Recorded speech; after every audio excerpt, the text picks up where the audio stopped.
Welcome to the Big and Little Crochet blog, and this is hexagon number 6, the rose star, and we're going to start off with our lovely rose yarn and making a slip stitch and a chain of 5.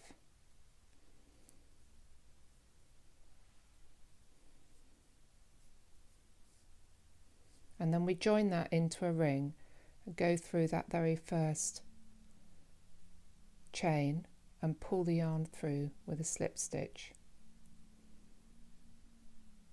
So we're going to do 2 chains and then 3 treble cluster. Now if you watch, I'll show you how to do that. So normally you'd have 3 chains for a treble, but a cluster is slightly shorter, so we're only going to have 2 chains. So yarn over and pull that, and I'm only going to do the first part of my treble, then yarn over again and do that again, then yarn over again and just do the first part again. Now I've got 1, 2, 3, 4, yarn over through all 4, and it makes that nice pointy petal shape.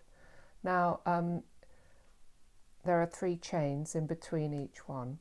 Now, of course, that was a 3 chain or 2 chain and then the 3. So the next one's going to be a 4 treble cluster. So the first part of the stitch only, do that 4 times. 1, 2. Oh, I'm running out of yarn. 1, 2, 3. 4. Now 1, 2, 3, 4, 5 yarn over through all 5. Okay, and then 3 chain. Okay, so you're going to need 5 of these little chains, petals, so keep going and do some more 4 treble clusters. So I've done my 5 4 treble clusters and that first one as well to make 6 altogether. Then another 3 chain, and then I'm going to join into the top of the first cluster. There we are, and we can fasten off. So I'm going to fasten off there, and then I'm going to leave that and work it in on the next round, but I've already done that with this one at the back, so I can snip that off. Very satisfying. There we are. Now get ready with the slate. So I'm going to join the slate yarn to any of these 3 chain spaces just by pulling it through. And this round is very similar to the last one. We've got these clusters, so we start off with 1, 2 chains and a 3 treble cluster in that same space. So 1, 2, 3, and then through all of those 4, and then a 3 chain again, and then I'm going to have 2 4 treble clusters in each space, so I need to do another one. So if it doesn't feel like there's enough space, just push it round so that you've got enough space to do one here. So this is going to be a 4 treble cluster. 4, then through all like that,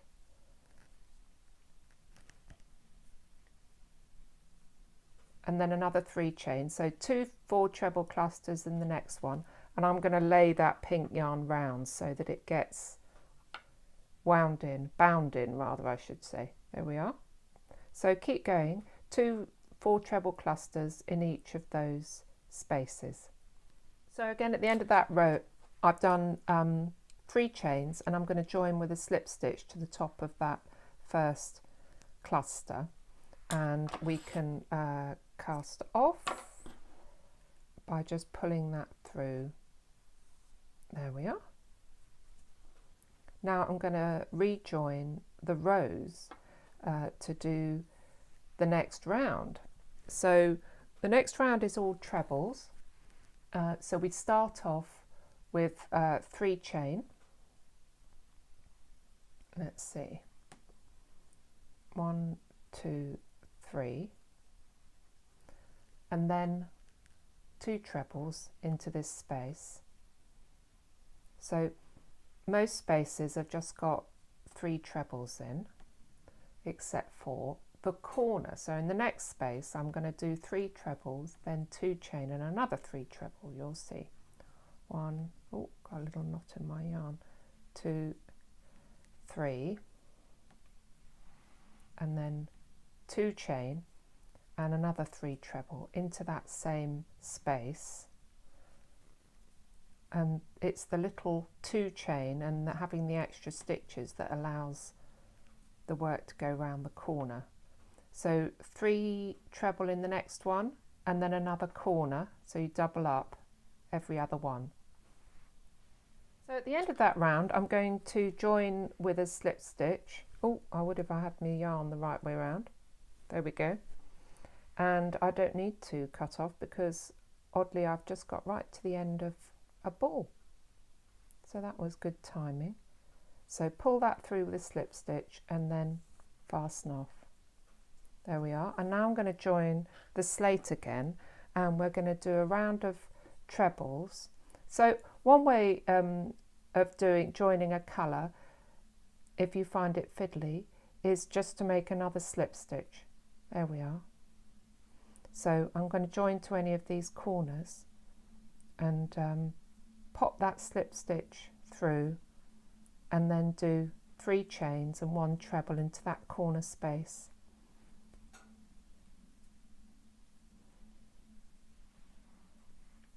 And then 1 treble in each of the 9 stitches along the side, and I'm hold that end at the back there and work it in. You can sew them in at the end, but it just saves a bit of time if you work them as you go along, because you end up with the ones that are several colours, you can end up with an awful lot of ends to sew in if you're not careful.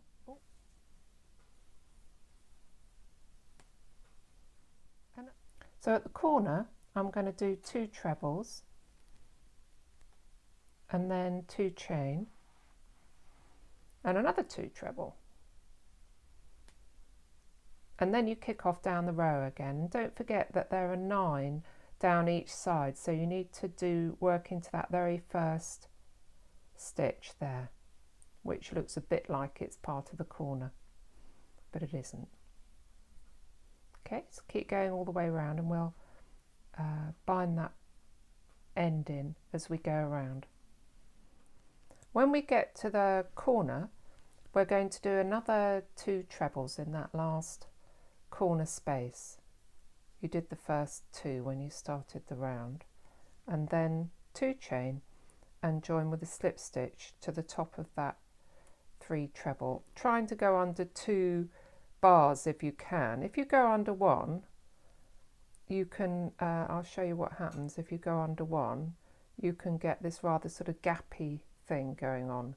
So if you can go under 2 bars, all the better. And then I'm just going to fasten off, leaving enough to sew in and fasten off. And that's your rose star done.